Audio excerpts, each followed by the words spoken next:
What's up, hobby enthusiasts? Welcome back to Hobby Time in the Murder Basement. My name's Heath.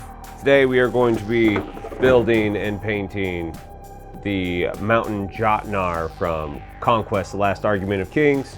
Leo from Parabellum Games so graciously sent me this model to show off and showcase some cool things to do with it. Been very excited to build this. We're gonna go from ground level to fully painted. So stick around, we're gonna have a lot of fun.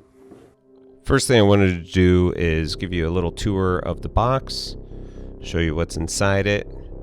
First things up is the command card. You use these to activate their order in the game of Conquest, The Last Argument of Kings. I think it's a really clever way to deploy and control your units because you set up your deck at the beginning of the turn and you can't change it once the turn has started. So it actually relies on good tactics. And just look at how massive these sprues are. They're huge. They're so freaking cool.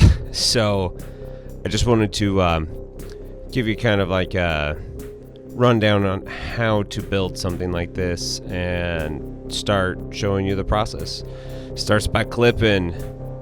You end up with a huge pile of pieces. At least I do. I don't like to clip one piece and clean it. I like to kind of work an assembly line.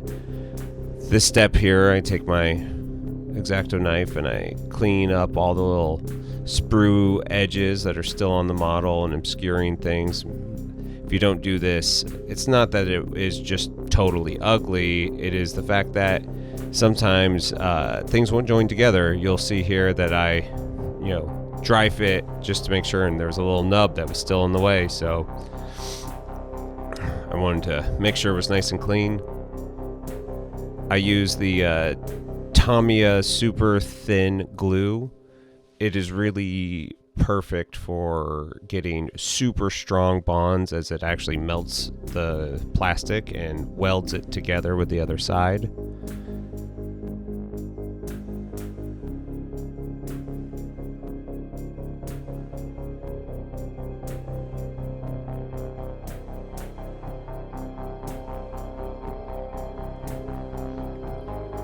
I make sure that I get glue on both sides of the model so that way I get a nice tight bond, and you'll see here that I go over the seam on the outside because there was just a little bit bigger of a gap and I wanted to make sure that that bond, it was nice and tight and fully welded together. It kind of helps me to do less cleanup later on, which I wish I had a better shot of.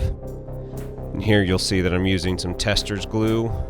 It's a same sort of thing. It's a little bit thicker than the Tamiya glue, but it gives you a little bit more working time. It doesn't get super solid hard, so I can kind of like adjust the head the way that I want it, so I can keep on fiddling with it. I think that it allows me to get a little bit more human looking model. All of the arms I went through and they were super glued on. Here you'll see me using lots of super glue. On the table you'll see that I have a couple things. Sawdust, super glue, some dark earth from Vallejo, which is an excellent texture. But and cork. I think cork is, well, yeah, you always know it's cork. You rip it up, you place it on. It actually I think makes really good looking bases. In that cup I have just a PVA reduced down by water. I don't unfortunately get to show you what happens there. I lost that footage, but I basically smear it on all the surfaces that I want to make it look like grass coming up through the dirt.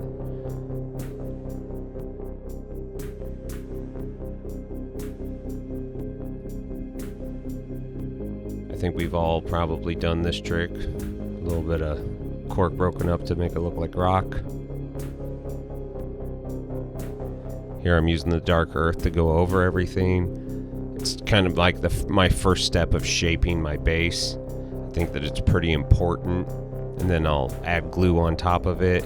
And basically you have to let it sit overnight. But next day, here it is. Looks pretty sweet. And that is some UV cure resin. I have it in a Bondic pen. Sorry about this horrible shot. That was my bad. UV resin's great for cleaning up seams.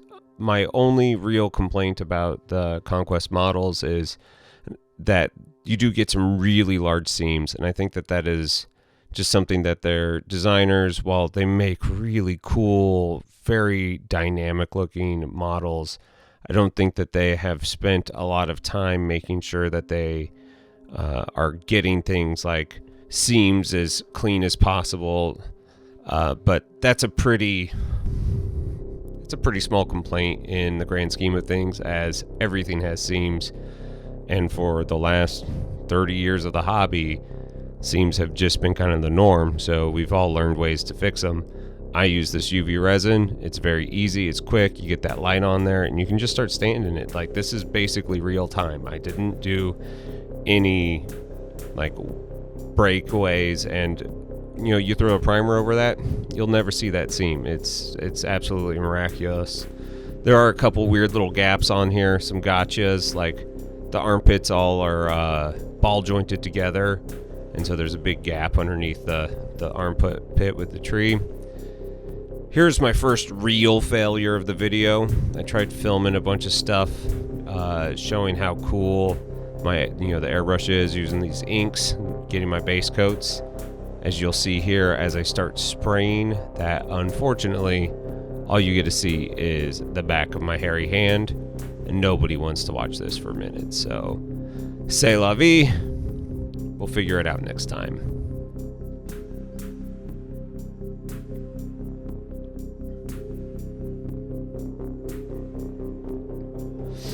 So here we are with my base coated model. I use tan flesh from Pro Krill Olive Flesh as my highlight, and then a mix of ivory for my highest point. I use some golden brown for the ropes, and some camo green and jade for the clothing. And I kind of actually use all these like flesh tones in with my greens and with my browns. And right here is kind of my secret sauce. This is Liquitex Matte Medium mixed in a 20-to-1 ratio in water. And I don't actually thin with water because I find that sometimes your paints get really chalky, and this kind of helps hold them together, and you can go super thin and stretch that pigment really far before you get to that point.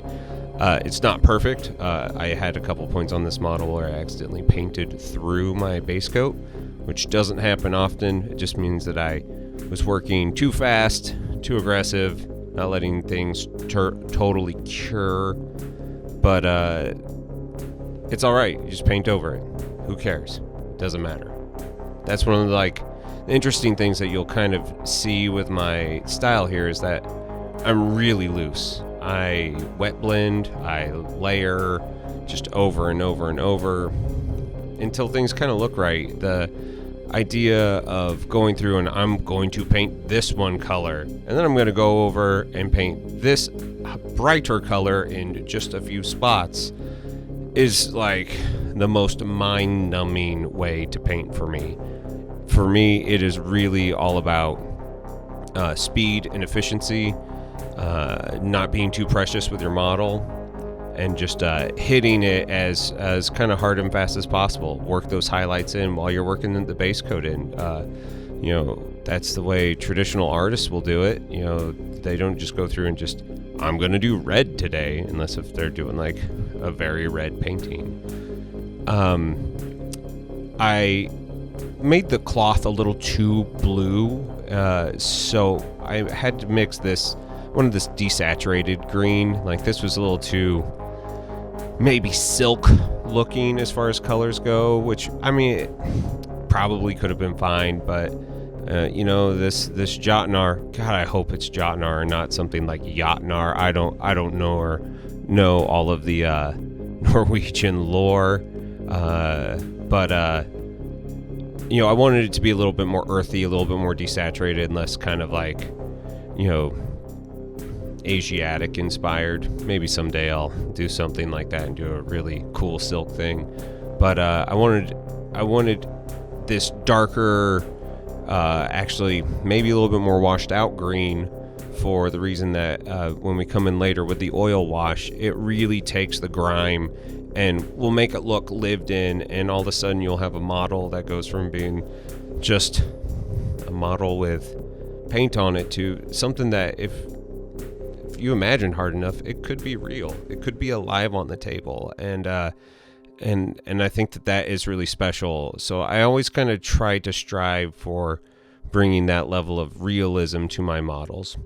Here I am stippling on paint into the shoulder pad, and I basically do this on all of the high areas on the thing, and then I come back through and kind of glaze in a little bit more paint, and so you'll have kind of a modeled sort of highlight in there instead of it just being like it's blotchy paint. There's nothing wrong with blotchy paint. I would rather look at blotchy paint than non-blotchy paint, because I think that it shows that you are trying to break up a tonal variation, and any effort is better than none. Here on this beard is a really good example of how just fast I work. I don't, and what I encourage people to do is just don't think about it. Like, that red paint is super thin, and I come back in and I grab some yellow and I just go right back in. It's already wet. It hasn't even set up. Like, this could be really dangerous if I had let it set up any longer, because that paint could just peel off and look really nasty, and to have a nice cleanup. But because if you work faster, you will save yourself so much time and effort. Right now at this point, I mean, I'm probably only like an hour and a half into the actual model, and on a piece this big, I mean, the Jotnar's huge. That's an incredible turnaround time. So here is one of the few times that I really use GW glazes anymore. Or actually, this is the Reichland Flesh Shade. I thin it down pretty heavily with the matte medium, because I think that you can use it to kind of help reinforce the shades.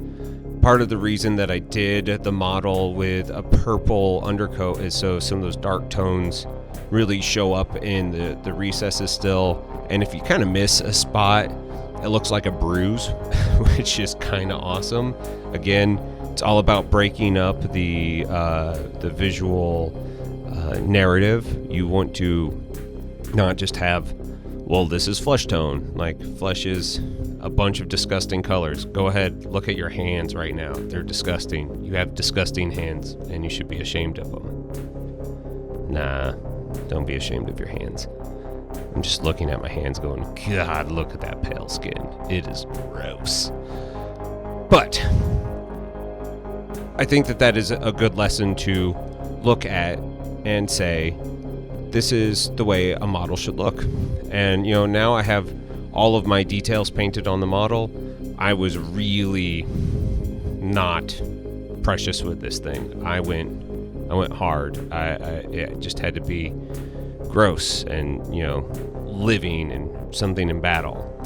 So now that the flesh shade has dried, I go back over it and I hit my highlights again. I kind of reinforce the base tones. If there's anything that looks weird, it's best to do this right now before you get to the point with the oil wash, because once you do an oil wash, it's not that you can't go back. It's just that you're going to get something so cool looking. You're going to ask yourself, why would you? Like, this looks pretty cool. So I think that this last little step of just kind of like going through and reinforcing a couple colors, making sure your shades are kind of there, and everything's looking as round and as crisp as possible, will give you a really excellent finish.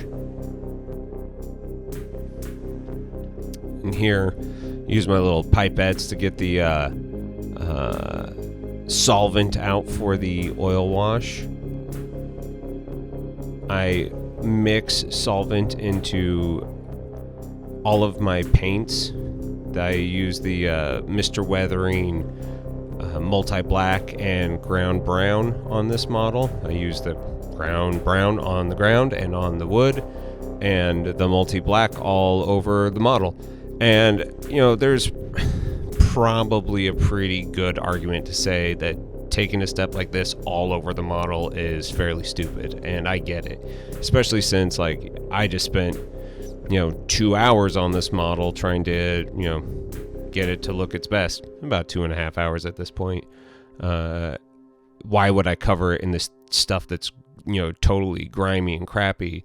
And I've always kind of thought that about the Nuln Oil washes and stuff. While you can get some really amazing effects out of it, once you get that stuff on the model, it's hard to clean up, and you just have to do a lot of repainting.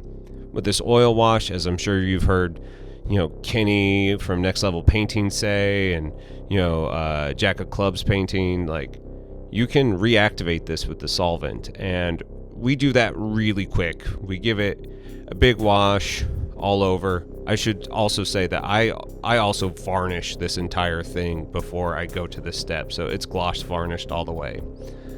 And then you come back through after it's sat for half hour. Letting it set up overnight's a little long and makes it harder to clean up. But then you go back through with the solvent and you just clean it off with a Q-tip. Greco or Mr. Hobby or whatever, they have a actual Q-tip that is meant for this. That is a nice hard cotton instead of the soft cotton swabs. But I think these soft cotton swabs are fine, and they're cheap and plentiful in my house because I have gross ears. But I know I didn't show painting the tree, but I spent no time on the tree. I hit it with basically an overbrushing of mahogany from Pro Acryl. I just kind of almost dry brushed it wet, and then I hit it with another light umber tone just to kind of give it a little variation, but it wasn't much. And then I hit it with the ground brown, and you'll see here I'll hit it with a little bit of this dry brush just to kind of pick out the highlights. I almost always dry brush with Army Painter Arid Earth. I think it is a beautiful color to dry brush with and is really effective to give you a nice dusty, worn battlefield. And I think it looks great. I use it all over the ground. I use it on his post. I use it a little bit on his chest and his back, and I do it on his shoulder pad. And here I come through and I just start gluing down some tufts, and unfortunately I'm really running out of time here, so I'm kind of blasting through to the end, and I go through and I hit it with a snow effect because Nords look really cool coming out of the snow. As you see, there is a big blue inky well, and I tried making my snow look wet like a Darren Latham video, and I'm going to tell you right now, unless if you're Darren Latham, don't try it. I about ruined my model. I was really mad. I had to bleach a thing. It was not good. But, basically I'm just putting on layers and layers of the snow, and here is the final model. I really only put about 4 hours total once the basing was done on it, and I'm really proud of it. It's such a cool model.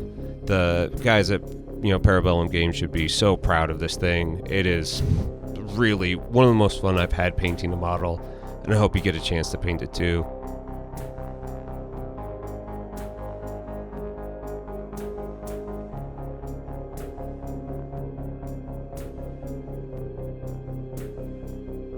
Thanks for joining me at Hobby Time in the Murder Basement. Remember, hashtag Murder Basement on all your photos, and I hope to see you again soon. It's been a lot of fun. Thanks.